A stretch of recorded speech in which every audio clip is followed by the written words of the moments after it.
अस्सलाम वालेकुम दोस्तों, की हाल चाल है जनाब। तुसीं देखते पे हो अपना देश पंजाब टीवी ते मैं तुहाडा मेज़बान मोहम्मद नदीम खरल। सब तो पहले अपने चैनल को करना है सबसक्राइब ते बेल आइकन ते क्लिक करना है एक अच्छी और बेहतरीन वीडियो की नोटिफिकेशन हमेशा की तरह वीर भरावां ते सज्जनां नूं मिलता रहे। वीरां वास्ते जनाब एक मेणी मझ असीं लैके हाज़र होए हैं। मेणियां के बारे मशहूर है कि मेणियां अगर दरियाओं पार भी होण ते अखां बंद करके ले लैणियां चाहिदियां ने।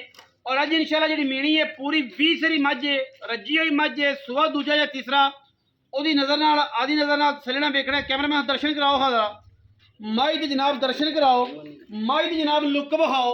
कैमरामैन साहब जनाब पूरी लुक विखा रहे हैं, आर्डर चेक करवा रहे हैं जनाब वीरां नूं। सोहना थन, सोहना जनाब वाना, आला क्वालिटी का जानवर, नाड़वे दे विच जानवर है, पिछे कट्टी है, इंतहाई आला दर्जे का शाह काली इको रंग की जनाब झोटी, दूजन तीजन पहलन चेक करनी मेरे वीरां ने। मशक वाला सोहना वाना, कोई टाइम नहीं, कोई कुछ नहीं, अगे पिछे हवाने की जनाब लुक्कां पूरियां, थन कला कला, जिथे मैं उठाने इत्थे पसंद के मोटा, एडी मोटी धार ला पसमाद चुआ दी हमेशा ही तरह गंदी मीनी माझे नीली दी माझे। अल्लाह के फजल नाल हवाना चेक करना है मझ नूं। माशाअल्लाह दे कमेंट करने ने वीर अग्गू तो लैके पिछे तक माशाअल्लाह पूरा हवाना, बिल्कुल 3 फुट का हवाना, कला कला थन, मीनी इको रंग दी, शाह काली और टिट काली, पूरे का पूरा जनाब 20 तो 22 सरी मझे प्योर जनाब नीली दी है। अल्लाह के फजलो करम दे नाल इंशाअल्लाह मार्केट दे विच इह जिहां मझां सिर्फ और सिर्फ तुहाडा वीर नदीम खरल अपना देश पंजाब टीवी ते विखाउंदा है। और अज भी मैं इंशाअल्लाह ऐसी शानदार और लाजवाब लैके आए हैं कि इंशाअल्लाह पूरे पाकिस्तान दे विच इस क्वालिटी दी इस लैवल दी मझ आम कोई नहीं। मझ दी जनाब कैमरामैन साहब कोल आके विखाओ, थणा दी धार होवे, टाइम लग्या होवे, मैं पसमी होवे, असी हर लैवल दा जवाब दे हैं। ठीक है, चेक करो, मैनू कोई टाइम नहीं, टाइमो टाइम मझ है। और मझ नू क्या खूबसूरत थाने, क्या ऑर्डर है, बाकी लेने देने मुकद्दर ने। मीन जनाब हिलते नहीं, दोनों मीना सलना वेख लेना है। जफ्फी पाई हुई है थलों की, अखां भी कालियां ने, गिट गिट पशम, बड़ी वड्डी मैं माशाअल्लाह, बढ़िया लामा वाली मैं, सोहनी मझ है, प्योर है, कोई किसी किस्म का ऐब नहीं मझ दे विच, बड़ी बलैती है। बाकी मैं जनाब जवानी देर गल करिए, मैं पुट्ठा ते बिल्कुल लक्कड़ बड़ी पद्धर, हड्डियां बड़ियां सोहनियां, मैं बड़ी नस्ली है। पिछे जनाब कट्टी है, मां वर्गी हुण मीनी बनती है या कुड्डी बनती है, तो बाद का फैसला है। नाड़वा जे नाल खड़ा है, तीसरा या चौथा दिन नवाई सूई नूं ए नाड़वा चेक कराओ, खून वाला नाड़वा, बड़ी लाम कट्टी नूं माशाअल्लाह, बड़ी कट्टी है माशाअल्लाह, लम्मी सोहनी कट्टी है, बड़े लैवल वाली। बाकी अहमद साहब मझ नूं जरा टोर के विखाओ, तसल्ली कराओ, ताकि मझ की हर लैवल की तसल्ली हो जाए। और बंदा कोई ये ना करे कि जनाब इस बंदे ने मझ तोड़ के नहीं विखाई थी, मझ की पूरी तसल्ली करानी है।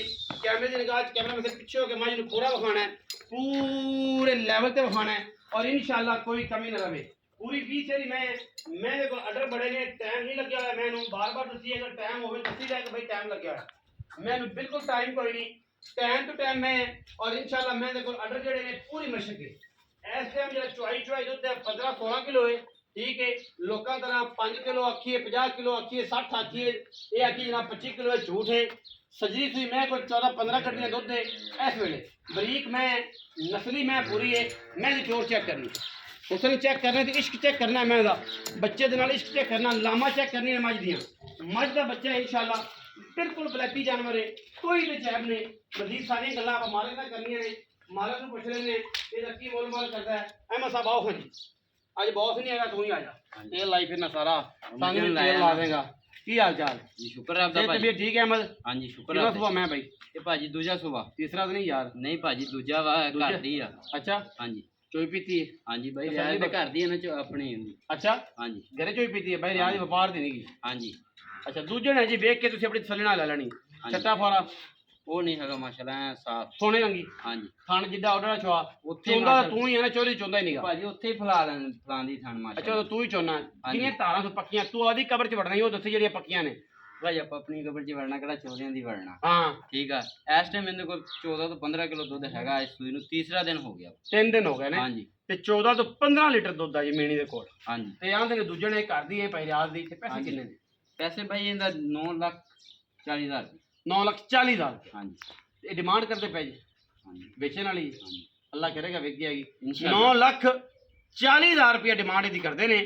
ਔਰ ਪਿਛਲੇ ਸੂਏ ਦਾ ਕੋਈ ਪਤਾ ਹੈ ਜਿਹੜੇ ਘਰੇ ਵਿੱਚ ਤੂੰ ਤਾਂ ਇੱਥੇ ਹੈਗਾ ਪਿਛਲੇ 5-7 ਸਾਲ ਤੋਂ ਭਾਈ ਇਹ ਅੱਲਾ ਤੁਹਾਡਾ ਭਲਾ ਕਰੇ 20 ਸਿਰ ਮੈਂ ਆਪ ਚੋਂਦਾ ਨੇ ਪਹਿਲਣ ਕੋਲ ਇਹ ਗੱਲ ਤੇਰੀ ਏ ਪਹਿਲਣ ਮੈਂ ਕਰਦਾ ਪਿਆ ਇਸ ਭਾਜੀ ਵਾਰੀ ਮੈਡਮ ਮੈਨੂੰ ਦੁੱਧ ਕਿੰਨਾ ਕਰ ਜਾਏਗਾ ਮੈਂ ਤੇਰਾ ਤਜਰਬਾ ਮਹੀਂ ਦੇ ਵਿੱਚ ਹੀ ਰਹਿਣਾ ਤੈਨੂੰ ਜੋ ਜੰਮਦਾ ਹੀ ਤੂੰ ਇਸੇ ਕੰਮ 'ਚ ਆ ਗਿਆ ਮੈਂ ਜਿੰਨੀ ਭਾਰੀ ਹੋ ਰਹੀ ਹੈ ਕਿੰਨਾ ਦੁੱਧ ਕਰ ਜਾਏਗੀ ਇਸ ਟਾਈਮ ਇਨਸ਼ਾਅੱਲਾ ਇਹ ਕਰੇਗੀ 22 ਤੋਂ 24 ਕਿਲੋ ਕਰ ਦੇਗੀ ਅਗਰ ਕਿਸੇ ਨੇ ਖਿਆਲ ਕੀਤਾ ਜੇ ਸਾਂਭ ਗਿਆ ਮੱਝ ਕੋਈ ਕੋਈ ਸਾਂਭ ਗਿਆ ਤਾਂ ਉਂਝ ਮਾਈ ਤਾਂ ਸੰਭੀ ਹੋਈ ਹੈ ਆਪ ਤਾਂ ਬੜੀ ਸੰਭੀ ਹੈ ਬਈ ਜੇ ਅਗਰ ਕਿਸੇ ਨੇ ਪਾਇਆ ਤੇ ਗੱਲ ਸੁਣ ਇਹਨੂੰ ਤੂੜੀ ਪਾ ਦੇਵੇ ਕਵੇ 20 ਕਿਲੋ ਦੁੱਧ ਪੱਠੇ ਦੇ ਦੂਗੀ ਪੱਠਿਆਂ ਦੇ ਦੇਣਾ ਇਹਨੇ ਆਖਰ ਵਿੱਚ ਸੇਵਾ ਕਰੋਗੇ ਤੇ ਸੇਵਾ ਕਰੋ ਦੇਣਾ ਠੀਕ ਹੈ ਇਸ ਟਾਈਮ 14-15 ਸੇਰੇ ਪਿਛਲੇ ਸੇਰੇ ਤੂੰ ਕਹਿਣਾ ਕਿ ਮੈਂ 18-20 ਸਿਰ ਮੈਂ ਆਪ ਚੁੰਦਾ ਰਿਹਾ ਹਾਂਜੀ ਤੇ ਹੁਣ ਅਗਰ ਇਹਨੇ 22-24 ਸਿਰ ਕਰਨਾ ਚਾਹੀਦਾ ਅਗਰ ਇਹਨੇ ਨਾ ਕੀਤਾ ਫਿਰ ਇਹ ਕਿ ਮੈਂ ਹੀ ਰੱਖਣ ਦਾ ਫਾਇਦਾ ਕੋਈ ਨਹੀਂ ਮੱਝੇ ਨਾ ਰੱਖੋ ਮੱਝੇ ਰੱਖ ਐਡੀ ਮੱਝ ਵਿਖਾਓ ਨਾ ਕੈਮਰਾਮੈਨ ਤੋਂ ਮੱਝ ਕੀ ਦੇ ਲੱਗਦਾ ਦੇ ਜਿਹਦੀ ਮੱਝ ਹੈ ਠੀਕ ਹੈ ਜੀ ਨਿੱਕੀ ਮੱਝ ਨਹੀਂ ਮਾਸ਼ਾਅੱਲਾ ਬੜੀ ਮੱਝ ਸ਼ਾਹਦੋਰ ਕੱਲੀ ਪੂਰੀ ਆਣ ਵਾਲੀ ਕਰਮ ਵਾਲੀ ਨਜ਼ਰ ਮਾਰੋ ਇੱਕ ਵਾਰੀ 9 ਲੱਖ ਤੇ 40,000 ਰੁਪਏ ਡਿਮਾਂਡ ਕਰਦੇ ਜੀ ਮਾਲਕ ਇਹ ਘਰ ਦੀ ਮੈਂ ਵਪਾਰ ਦੀ ਨਹੀਂ ਠੀਕ ਹੈ ਜਿਹੜੇ ਵੀਰ ਨੂੰ ਆਵੇ ਸਮਝ ਉਹ ਰਾਬਤਾ ਕਰ ਲਵੇ ਜਿਹੜੇ ਵੀਰ ਨੂੰ ਸਮਝ ਨਾ ਆਵੇ ਕੋਈ ਗੱਲ ਨਹੀਂ ਵੀਡੀਓ ਅੱਛੀ ਲੱਗੇ ਵੀਡੀਓ ਲਾਈਕ ਕਰਨਾ ਹੈ ਸ਼ੇਅਰ ਕਰਨਾ ਹੈ ਕਮੈਂਟ ਕਰਨਾ ਹੈ ਆਪਣੀ ਰਾਏ ਨਾਲ ਸਾਨੂੰ ਜ਼ਰੂਰ ਆਗਾਹ ਕਰਨਾ ਹੈ ਪਾਕਿਸਤਾਨ